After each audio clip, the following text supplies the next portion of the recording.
precious Airdem back here once again.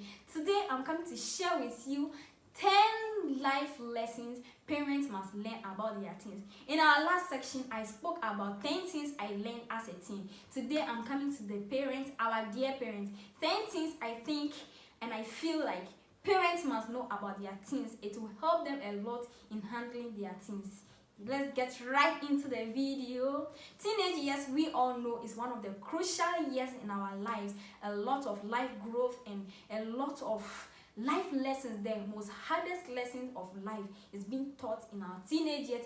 It's being taught and learned in our teenage years. That's when abuse, peer pressure, emotional trauma, and a whole lot go on in our teenage years. So teenagers are like egg and must be careful. They must be really careful. So lesson number 1: listen and pay attention to your children more. Yes, listen to your children when they are talking to you.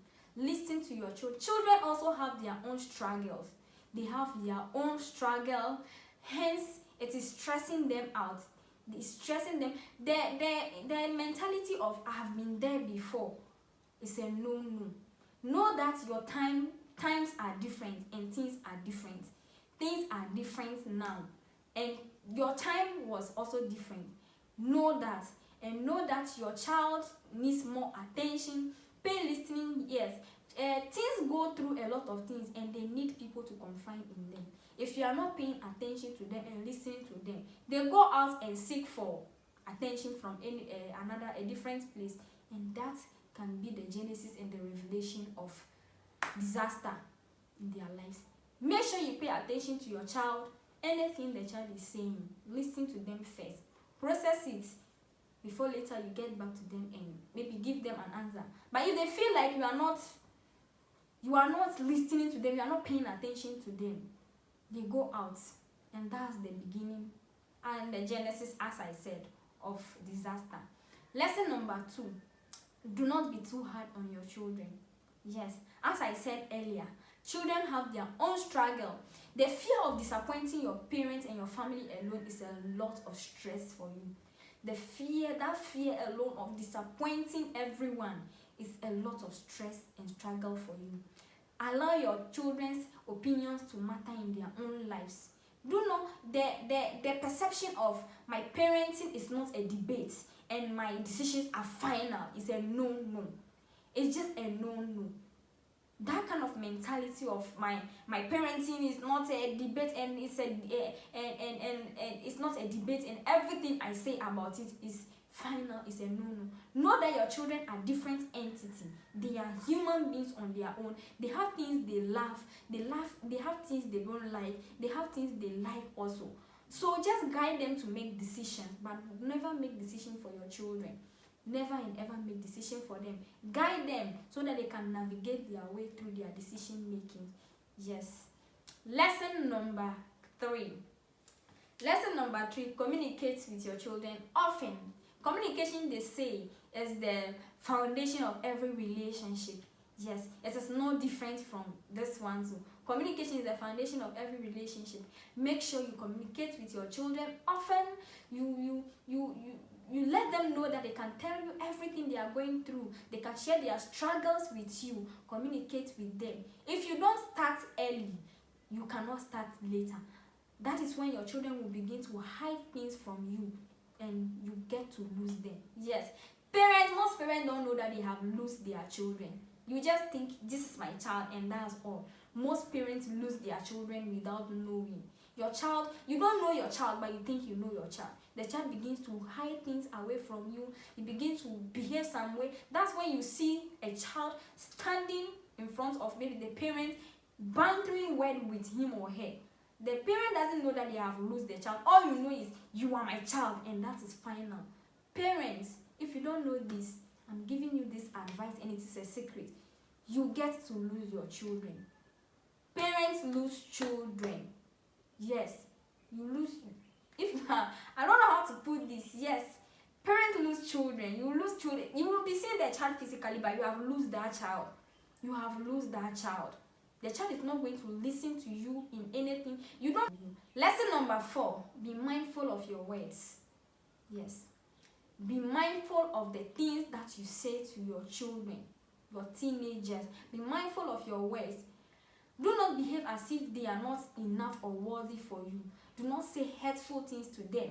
Do not say hurtful things. Verbal and emotional abuse is one of the most dangerous abuse one can go through. There is no physical evidence to show the extent of the damage it has caused to the person. Yes, so it is a very, very painful abuse to go through. Don't abuse your children emotionally and verbally, especially verbally. Don't say hurtful things to them. Don't tell. Some parents go to the extent of saying you are a cursed, you are unworthy, you are dumb. Teens think differently. They begin to process things differently. That can go to a far length to destroy their life. You don't know. Don't say hurtful things to your children. Don't make them feel like they are not loved and they are not enough for you. Lesson number 5. Be your child's best friend. Yes. Let your children know that you are their best friend, especially our fathers. Yes. Our fathers.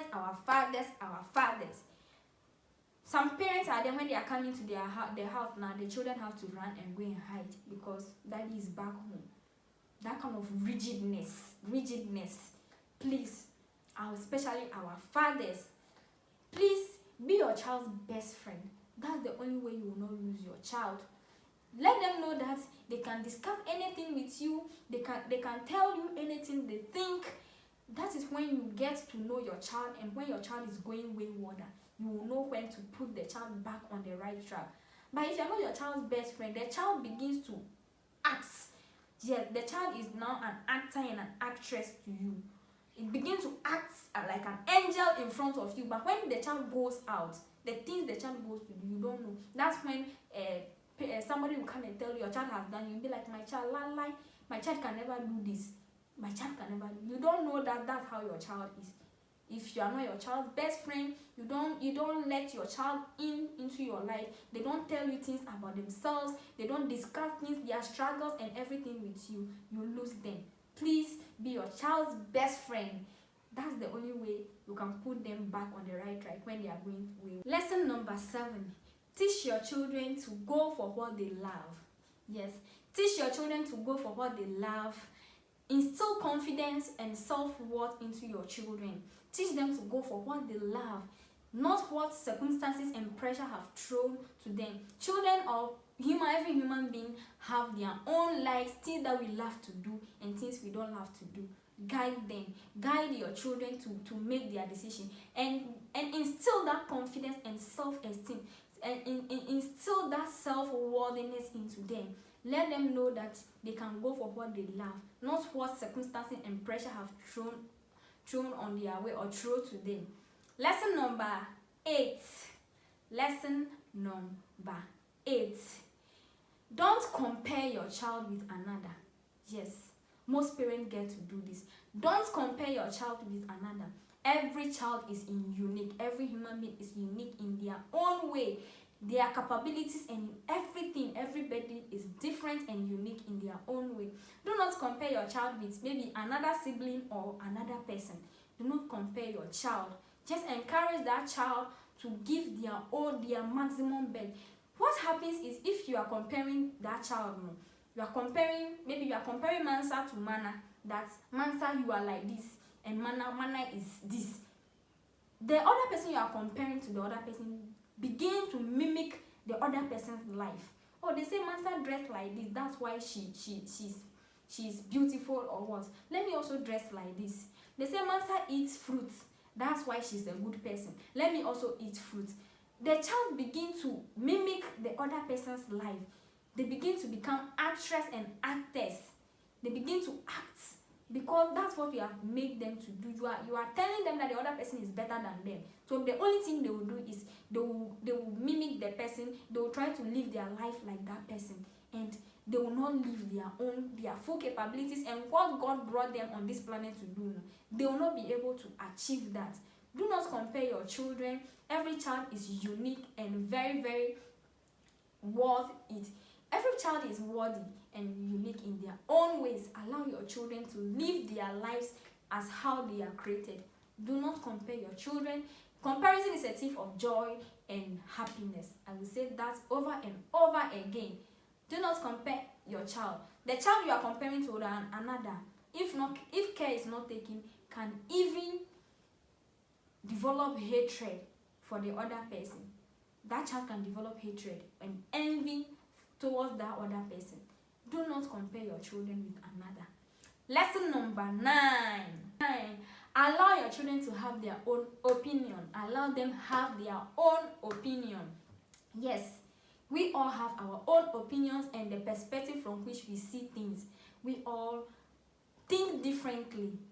Yes, do not think you are the parent, so your decision is final in that child's life. As I've said earlier, everybody have what they love, what they can do, what they cannot do, what they want to do. Don't feel like God have given you a second chance to live. Some parents feel like God has given them a second chance to live, so they begin to live their lives that they were not able to live through their child. I wanted to be a doctor and there was no money, so I couldn't go to school. So I want you to become a doctor. How? I had wanted to be a pilot, but I wasn't able to become a pilot because the school I attended, they didn't teach us well, so I didn't pass my grades well. So I want you to become a pilot for me. How would that child become a pilot for you? Know that that child is an individual. It's an individual from you. The child is not you. Though that's your child, but that doesn't mean that child is you. God has created that child differently. God has created that child differently, and that child has his own opinions, different opinion about life and whatever they want to do. So please do not think God has given you a second chance to live again through your children. Let them have their own opinions and just guide them. Guide them to make their decision. Never and ever make decision for your child.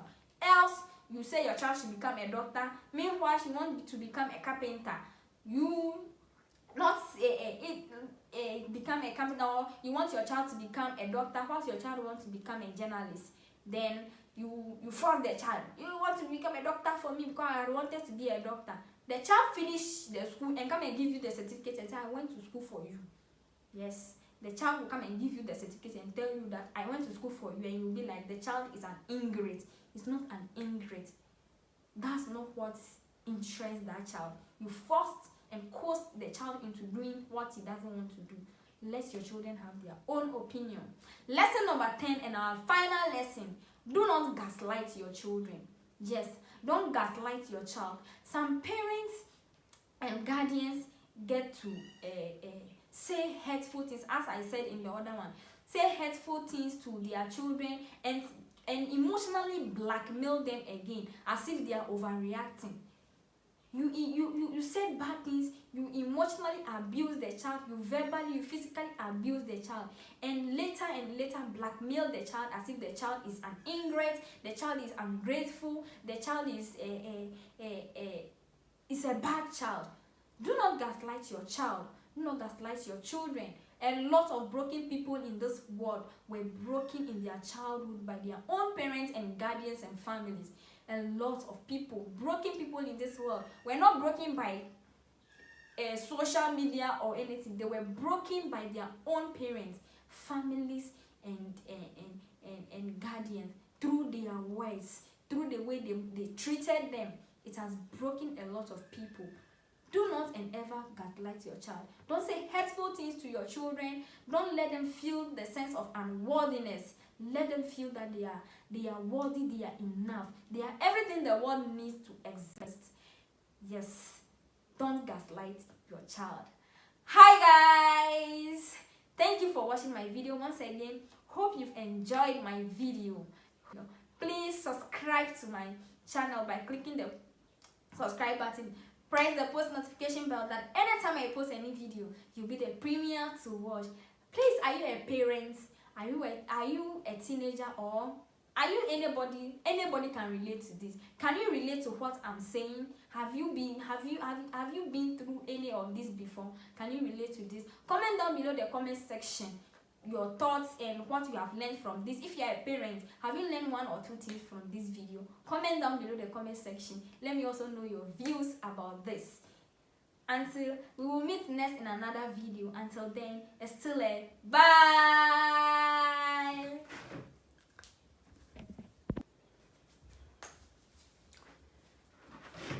Lesson number 6. Teens feel depressed and stressed also. The anxiety, the stress from school, home, peer pressure and everything, social pressure and everything is enough stress for your child. Depression doesn't have an age limit. Everybody can get depressed. A child, a teenager, a youth, an elderly person, an aged, everybody can get depressed. Depression doesn't have an age limit. Yes. So please know that teens can also get depressed.